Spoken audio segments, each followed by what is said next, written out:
I am now delighted to introduce our first speaker of this session. Vida Emery is a postdoctoral fellow at Fordham University. She wrote a dissertation in existential ethics and is interested in the tension between freedom and commitment that lies at the center of any good existential life. She's also interested in the intersection between trauma, identity, and freedom, and plans to continue pursuing work at the intersection of mental health and philosophy.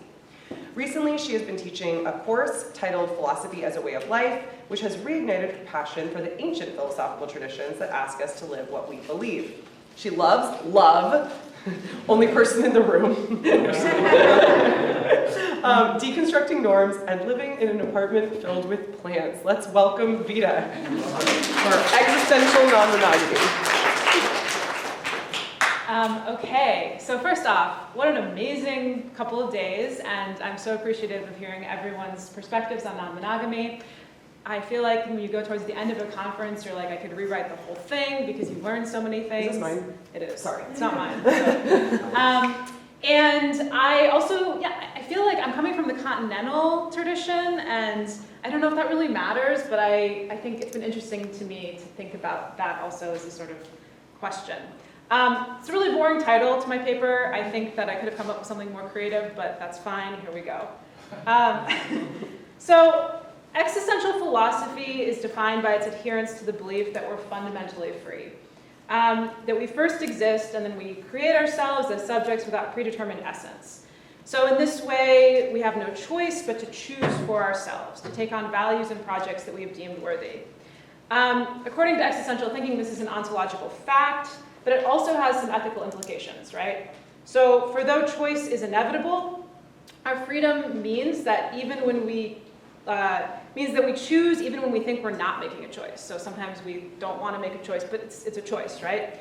And in this way, there is, on my read of existential ethics, something good about actively striving to figure out how we want to live. If we're going to be making a choice no matter what, might as well make it our own. Simone de Beauvoir, in one of my favorite existential phrases, sums up this ethical belief. Ethics is the triumph of freedom over facticity. And facticity is the situation we encounter in our thrownness or in being part of a world that has already existed for many years and contains many ready-made values and interpretations. To further advocate for the claim that ethical goodness from an existential perspective requires protecting and working towards greater subjective freedom, we can simply look at the term that these same philosophers used to describe a turn away from freedom, mauvaise foi, or in English, bad faith. And even though Sartre, who coined the term, says that each one of us will occasionally act in bad faith, it's no mistake, I think, that the characterization of such behaviors is negative. So in this way, I think that the ideal for the existential subject might be described as the ability to choose and commit to values that they deem part of good life, while at the same time remaining open to new possibility. I think this is really important. But what does this look like? Okay, so this claim of the paper. I contend that ethical, and one of those moments where I'm not sure I actually want to use the word ethical anymore, but I contend that ethical non-monogamy both serves as the only viable relationship model from an existential perspective and actually illustrates the principles of a practically lived ethical existential life. So, yeah, if you want to be existential, you got to be non-monogamous. Okay. So I'm defining terms again. I've had so many more thoughts throughout the course of this weekend. This is what I came up with before everyone said all the brilliant things they said. So ethical non-monogamy is an approach to relationships wherein a subject can have more than one romantic or sexual partner at a time, and everyone involved knows that this is the case. And I think ethical non-monogamy also encompasses a broader approach to relating, which may include the de-hierarchization of romantic or sexual relationships. For me, this is really important, but I know that some people might not ascribe to this. I think it allows for different kinds of intimacies to show up between subjects who may never be romantic or sexual. I'm looking specifically at open ethical non-monogamy as opposed to closed relationships with multiple participants. I still think some of my arguments could apply even to closed non-monogamous relationships, but I don't talk about that here. And monogamy, in contrast, is standardly defined as the condition or practice of having a single mate or sexual or romantic partner at a time. And I think often these romantic or sexual relationships take precedence over other kinds of intimate connection. So let's see. Yeah, okay, so why are the ethically non-monogamous and ethical existential subjects so closely related? First and foremost, and so I'm going to say, these are sort of just like, I'm making some big claims here, and then some of them I get more specific about as the paper goes on, but I think it's important to put this on the table. So first and foremost, their similarity lies in the acceptance of a kind of subjective instability. And I've appreciated hearing again throughout the course of the weekend talk of instability, the knowing that commitment and freedom are not mutually exclusive, but in fact baked into subjective experience. I also think both kinds of subjects admit that we're thrown into a world with pre-given values, and we're always making choices from a particular position in this thrown existence or facticity. Like, I think so about the non-monogamous subject. I think they also have to acknowledge that, but that could be debated. The existential and non-monogamous subject both see value in subjective freedom or autonomy.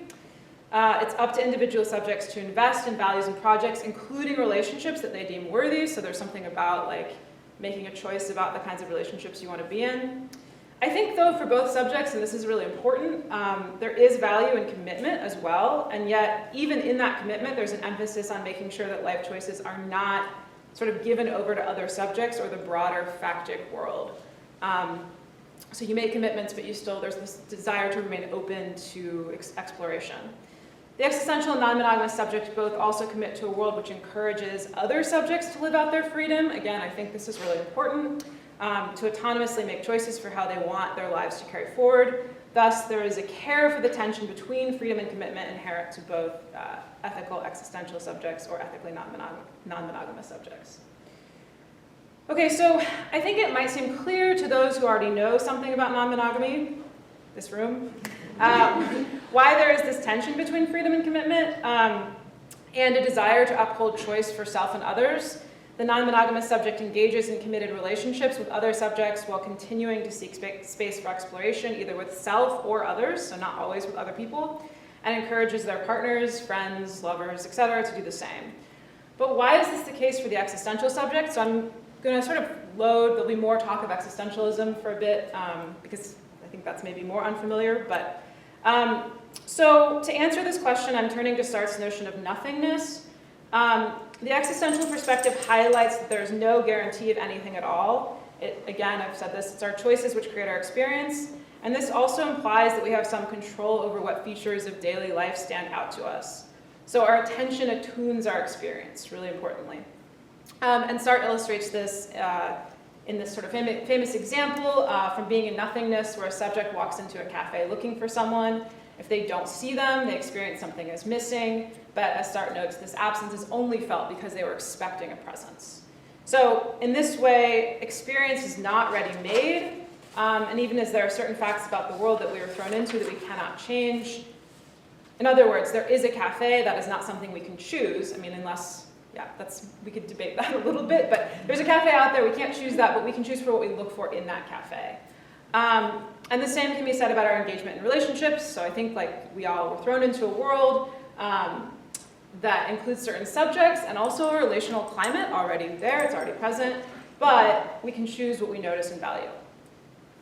So one simple, cafe. Okay, so I didn't want to put a bunch of text on this slide, but I'm going to continue using the cafe in a slightly different way than Sartre did. So just to sort of get more clear on the term bad faith, so bad faith is seen as the turn away from freedom that depends on living through ready-made socially constructed values. Many of you probably know this.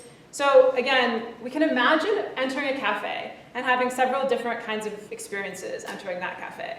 So on the one hand, we might imagine entering and seeing it like the way our parents would, right? So maybe I like go into the cafe and sort of like my dad's perspective, which, oh God, but pops into my head, right? And I might start making assumptions about the cafe based on, the gender of the people I see normally there, or racial components, or the interior, like if the chairs are really shabby, and I was told by my father, like, you don't want to be somewhere with shabby chairs, like that's a bad sign, right? So I might say that this isn't for me. The chairs are shabby. I don't want to be in here.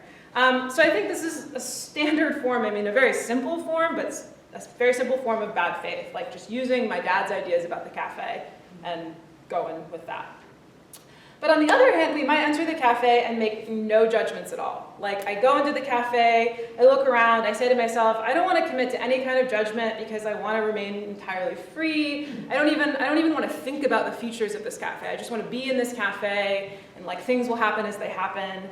And I think this is an opposite form of bad faith. Existentialists can often call it a kind of attempt to escape into transcendence. Also seems problematic, right? No commitments at all. But then finally, we might enter the cafe, take in our surroundings, we might judge certain details based on, ideas we have from our past, the way we were raised, but we also might question some of those and say, oh, like I heard this thing once about shabby chairs, but I don't want to buy into it.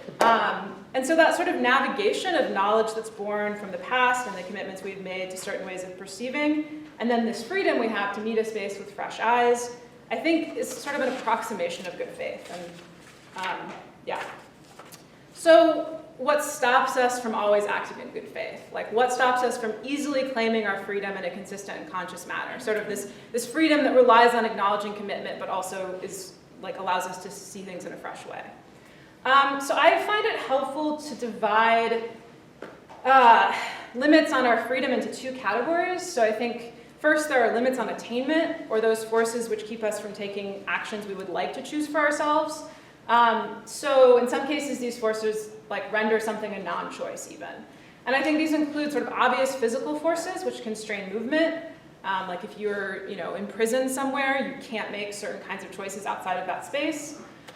This second one is a little more complex, but I'm just sort of glossing here sources of power which make certain actions impossibilities. Like again, someone says, you can't even like run for this position, or you can't apply for this position, say at a school, because of some identity feature. And then financial constraints, material constraints, which limit access to certain experiences, right? There are certain kinds of experiences we just can't afford, for example. But then beyond such outright limitations to freedom, I think these are sort of more obvious and outright, there are these limitations that I call limits on imagination, and they're based on the possibilities we see available to us, but like often in this much sort of less conscious, unacknowledged way. And I think a lot of these are come from the sort of cultural milieu, social milieu we grew up in. And we just sort of don't even see like other ways to experience the world based on what we've been experiencing in the past. So, for example, going back to my cafe, so it may be that I enter the cafe and without much thought, I look at the menu and I'm like, these prices are just like way too high for me.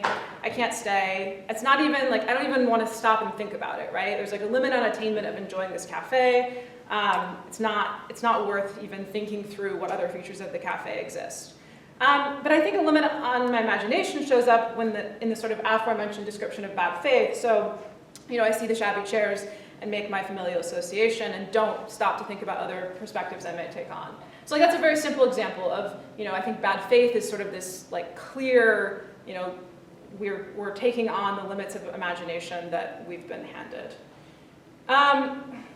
So I contend that we can think of the structure of monogamy as both a limit on attainment and imagination. So it's a limit on attainment as there is this sort of contractual block to entering into certain kinds of relationships and people besides the individual that one has committed to. Now, obviously, you can break your commitments, but I'm sort of thinking like in the idealized form of monogamy, like I have decided to be in this monogamous relationship, and so I can't be in other relationships with other people. But I also think it's a limit on imagination in a variety of ways.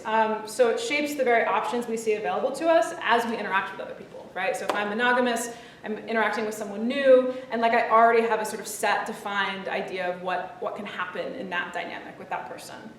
I don't even let myself, again, maybe this isn't the case, but in sort of idealized monogamy, I don't even let myself imagine a different kind of like life because it feels like I might be unfaithful, even in that imagination. I also like the way that monogamy narrows possibilities as a relationship escalates. So you might sort of think at the beginning, you sort of imagine more possibilities, but even in the dynamic with the monogamous partner, like things kind of continue getting more and more serious, and there are choices you make, like buying houses, having children, etc. And so suddenly, like my imagination of what's possible for my life is going to narrow. Okay, so I think, like to me, those are kind of I think sort of not obvious, but they're clear claims about the sort of limits that monogamy places on us.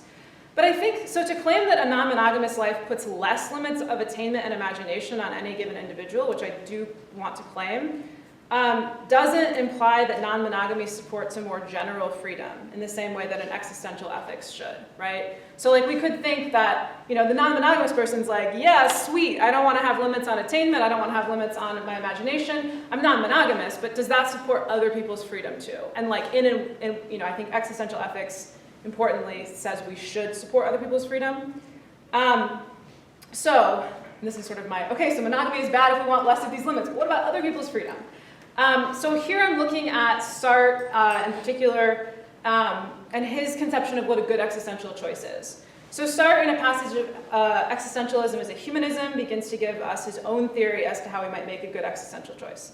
He uses the examples of joining a Christian trade union, or, surprisingly to everyone, always, forever, given his own commitment to non-monogamy, he uses the example of a monogamous marriage to illustrate the weight that our choices take on. He explains that we're going to make the best choice by imagining what it would be like if that choice was universalized, stating, in choosing myself, I choose man. Okay, so this is sort of this central ethical dictate, and I think this formulation leads to easy comparisons with Immanuel Kant's ethical philosophy. This has been written about extensively by other people, and it does seem true, as T. Storm Heder emphasizes, Sartre toys with a Kantian conception of universalizing one's choices.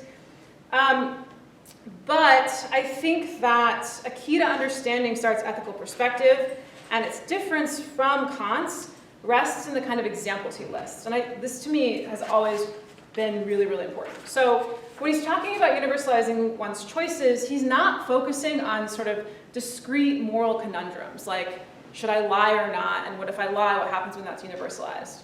His examples pick up on broader social spheres. So like joining a Christian trade union, you're like taking up a position in a community, right? Or like being in a monogamous marriage is not like just sort of ethical singular choice, it's taking up a sort of social position and role.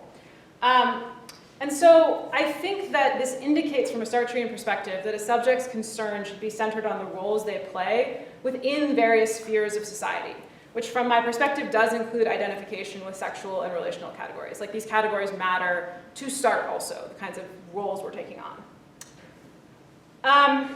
Okay, so thus it's up to the existential subject to notice the way that their roles in society have an impact on other roles, and the kinds of freedom that other subjects in these and other roles can exercise. I think, and I mentioned this yesterday, or I don't know, whatever day that was, Friday in the Q&A, I think we can understand this more fully by examining how recognition fits into existential thinking. So recognition entails that we gain self-consciousness through a process of dialectical feedback from others. Robert B. Williams explains, for Hegel, the threshold of the ethical is attained when the other ceases to be regarded as a nullity or a mere thing and comes to count as a self-determining end in itself. So Hegel acknowledges that not all recognition is the same. It can be partial or incomplete, of course. But again, as Heder explains, reciprocal, mutual forms of recognition are preferable to non-reciprocal, one-sided forms of recognition. And recognition is involved in evaluating the ethicality of relations between both personal relationships and social institutions. Different spheres of a subject's life are going to take on their own form of recognition. So like family members' love for another is going to be more reciprocal than, say, the consumer-seller relationship. But that doesn't mean we should prefer personal relationships over political or economic. It's just that, what is preferable is for individuals to reconcile their abstract identities with their particular identities through memberships in multiple social groups. This is to say that recognition goes beyond the seeing of one subject by another. We have to understand the roles a subject and others play within our communities and see others within those varying roles. And I contend then that such an analysis puts emphasis on the character of a subject, their overall attention to who they are in a community, how they play the roles which promote or don't promote freedom in themselves and others above the specific judgment of individual acts. So importantly, certain projects are self-defeating when universalized, because they entail decisions, which would limit the potential for recognition of other subjects in such a way that would also block the self from being recognized by those same others. So at its worst, I think monogamy can severely limit the kind of recognition that picks up on the various places an individual finds themselves in a given community. I think it can overdetermine who a subject is in relation to other subjects and stultify sort of broader possibility. But I think it's helpful to look at a more concrete example of failed recognition to see how this might occur. So in Sartre's controversial text, Anti-Semite and the Jew, he illustrates the way that freedom is limited in oppressive dynamics. The oppressor, acting in bad faith, may be judged as failing to make good and discreet rational choices. But actions done in bad faith indicate a broader set of beliefs about one's place in society. Anti-Jewish racism, for example, can be read as inauthentic, as the racist hides from themselves the motives which they are actually indulging in as they hold on to whatever fantasy they embrace about the hated group. Lewis Gordon, in this beautiful text, Bad Faith and Anti-Black Racism, also explores racism as a particular form of ignoring truths that stand in contradiction to a subject's cherished beliefs. This indicates that subjects may avoid being racist if they can come to terms with shifting their beliefs. I have some questions about that, but we might think that one motivation a subject may have to work on instilling different values would be to be freer themselves, and to not stay stuck in a social role that predicates unreflective behavior. Okay, so I think it's a stretch. I acknowledge it's a stretch to compare like the oppressiveness of monogamy to racism sort of broadly construed. But I don't think it's a stretch to claim that there's a kind of role that a monogamous person plays in their dynamic with a partner, which relies on cherished beliefs about romance and what the other subject owes them in any given moment. It requires ignoring other competing aspects of that same subjectivity. So, like, I think this is important even if both people want to be monogamous. I think that as I'm looking at my monogamous, like, other subject, they have other kinds of relationships, which from some of the frameworks I've heard talked about earlier, like, you know, jealousy as this important feature of monogamy. If I'm looking at that subject, I'm going to not want to even think about certain kinds of connections they have to other people, just because I'm focused on how I want to see them. I know this is a big claim, but I think it's at least interesting to think about. I also think this truncated form of recognition, as it is embedded in monogamy, has material implications. So monogamy, especially as it's modeled through traditional marriage, I think often serves to consolidate capital intergenerationally. And in this sort of doing so, it deems certain subjects who lie within the familial context as worthy of being shared with and others as somehow unworthy, simply based on the presumption of monogamous and or filial love. So I think in this way, monogamy also limits other subjects' attainment in ways that stretch beyond just like the simple relational field. Okay. So Simone de Beauvoir also emphasizes the embedded nature of our choices. She says similar things to Sartre. She believes that we're free to create our own value and meaning in this world, and yet also acknowledges our thrown existence. But I think importantly, another thing that Beauvoir does or highlights is the ways in which we're actually creating the factic experience of other subjects. So when I'm working to create a world that I think is good, I should be aware of the fact that I'm creating that world for other people. Like that's part of what I'm doing. It's not just for me. And so in this way, we should be we should wonder what kind of world we're creating by taking the actions we take. The non-monogamous subject, I think, produces a freer world through its allowance for broader sort of forms of recognition.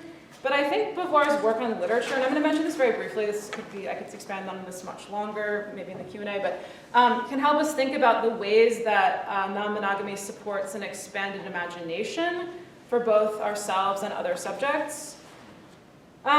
So she has this really beautiful piece, What Can Literature Do? One of my favorite Beauvoir essays, if you have a chance to read it, it's, I think, wonderful. She describes the world as a detotalized totality. And for her, that means that there's a world that is indeed the same for all of us, yet at the same time, we are all in situations in relationship to it. And our situation, in Beauvoir's words, involves our past, our class, our condition, our projects, basically the entire ensemble of what makes up our individuality. And so according to this existential viewpoint, any situation is going to grasp or envelop the entire world in some particular way. So a situation may grasp or envelop the world in ignorance. Beauvoir uses some examples. She's a French woman, so she doesn't know things about, say, a particular city in India. But she thinks that our relationship to the world, is defined by the fact that there is a unity in the world, and I'm a singularity that sort of reaches out to it. And literature, from her perspective, allows for the communication across this world, which is a totality, though detotalized, this world which exists for us all and which allows us to agree upon what is green and what is red, for example. So in this way, Beauvoir expresses the importance of understanding when we are in ignorance and finding ways to reach out across that lack, and good literature, from her perspective, allows us to engage with and learn about other perspectives, enter other worlds.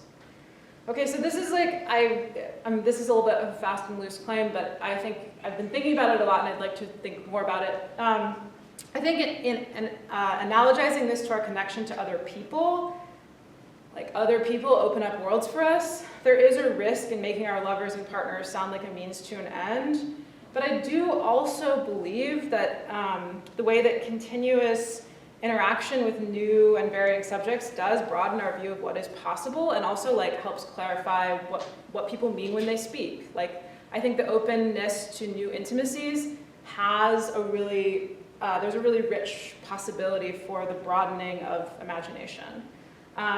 So yeah, the experience of having new worlds opened up through the eyes of new connections, whether it is through their own life stories or the culture and practices they engage in, has a potent effect, both on us as individuals and on those we interact with. I also think, and in line with this, another aspect, and this has been mentioned a lot, of non-monogamy, which makes it such an easy fit and almost a necessary outcome of living an existentially good life, is the way that it asks those who practice to create structures that work for them. So this idea, the idea that we can have multiple loving partners, calls into question, again, many of the romantic scripts that are readily available to us.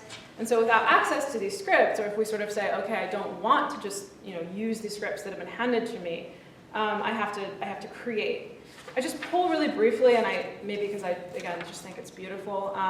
There's this interview with Michel Foucault, and I know most people don't want to put Foucault in the existential category. I've had fights with people about this. I think there's ways to, but that's for a different moment.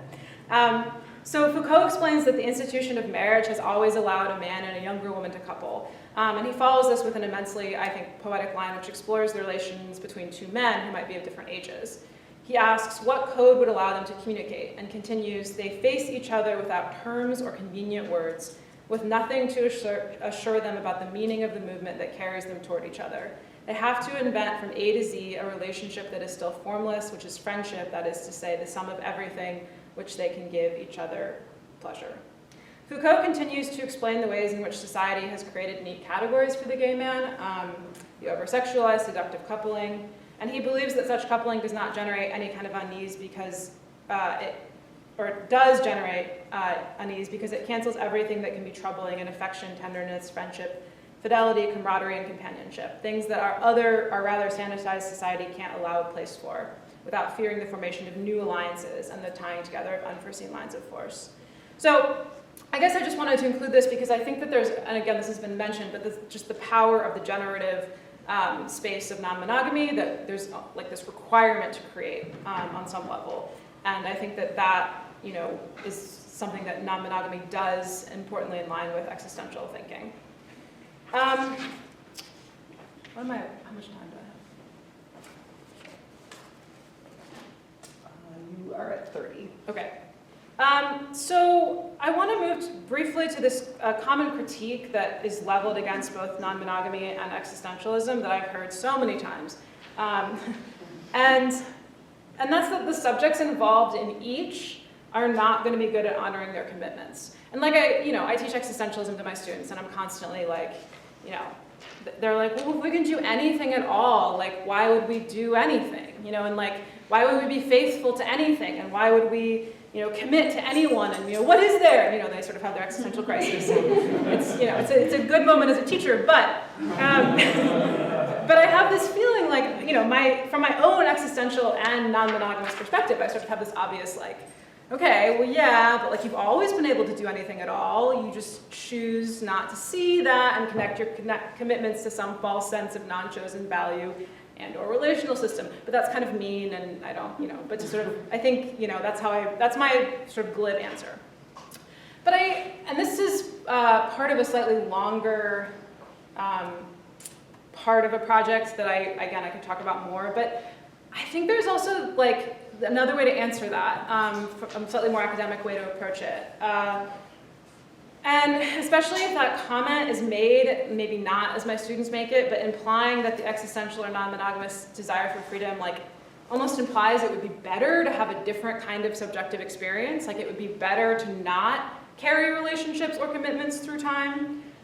So there's this academic debate between Galen Strawson and Paul John Eakin, and Strawson in his paper Against Narrativity, many of you may have read, defines these two types of self-experience, diachronic and episodic. And so diachronic self-experience is one that considers the self as something which was there in the past and will be there in the future, whereas episodic self-experience entails that one does not figure oneself considered as a self as something that was there in the distant past, nor will be there in the distant future. So his claim, Strawson's claim, is that there is something very real about this episodic kind of experience. There are subjects who experience things episodically and have little or no tendency to see their lives in narrative form. So I think that there are implications for the episodic. Like it might seem at first blush that the episodic is the most fundamentally free kind of subject. And this is something, again, I think that like idea that, people are like, oh, you wouldn't commit to anything. It's almost like a subject who isn't committing to anything is the most free subject. I think there's like this sort of intuition some people have who are skeptical of non-monogamy and existentialism. Without a connection to the past or the future, there's no need to commit. But one of Eakin's goals in response to Strawson is to show the ways in which his ideas about episodic subjectivity fail. I'm uncomfortable making claims about other people's subjective experiences. Like Strawson very much believes this is his experience, and I don't know, like it's his experience. But I do think that as Eakin does, episodic experience actually underscores the universality of holding experience through time. So Eakin references one of Oliver Sacks' cases. A man's memory has been gravely damaged. He has to make himself up, decide who he is in every single moment. So for Sacks, it is this man's condition which prompts him to conclude that we need narrative to anchor our human identity. In reference to his patient, Sacks explains, we have, each of us, a life story, an inner narrative, whose continuity, whose sense is our lives. And again, this taps into a much broader conversation about narrative identity, which I'd be happy to talk about more. But Sacks believes that even in those subjects who struggle most to maintain a sense of self, there is an understanding of self that functions to tell that subject a story of who they take themselves to be, which includes, importantly, the relationships they engage in. So in other words, even if a subject tries as hard as they can to be anti-commitment, they will live a life that commits them, and again, in a very existential way, that commits them to certain things through their very aliveness. And I think, again, like this is equally true for the non-monogamous and the monogamous subject. And so the sort of equivocation of like, it would be better to, not have any sort of tie to the past. Well, again, from the existential perspective, by acting, we are committing ourselves to things. And that's actually where the commitment lies and not sort of in the avowals we make as much. But yeah, there's more to say there.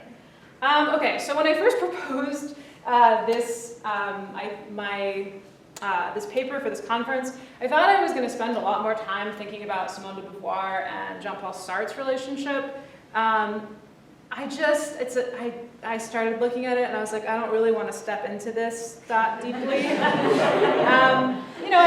I was saying to someone last night, I think it's actually really interesting because if you look at like pop articles about non-monogamy and philosophy, you'll often see these two mentioned. And like in a way that I actually think is not a bad thing for the non-monogamous community, in the sense that, like, I remember when I was first figuring out things about my own relational space, some of the things I read about them was really helpful to me. But then you sort of get deeper into the reality and it's not so good. But I love this line from Sartre at the top. It's from a love letter to Beauvoir. He writes, "Tonight I love you on a spring evening. I love you with the window open. You are mine and things are mine, and my love alters the things around me and the things around me alter my love." Okay, so I don't love the like mine part, and that probably speaks to like the problem with Sartre and in many ways.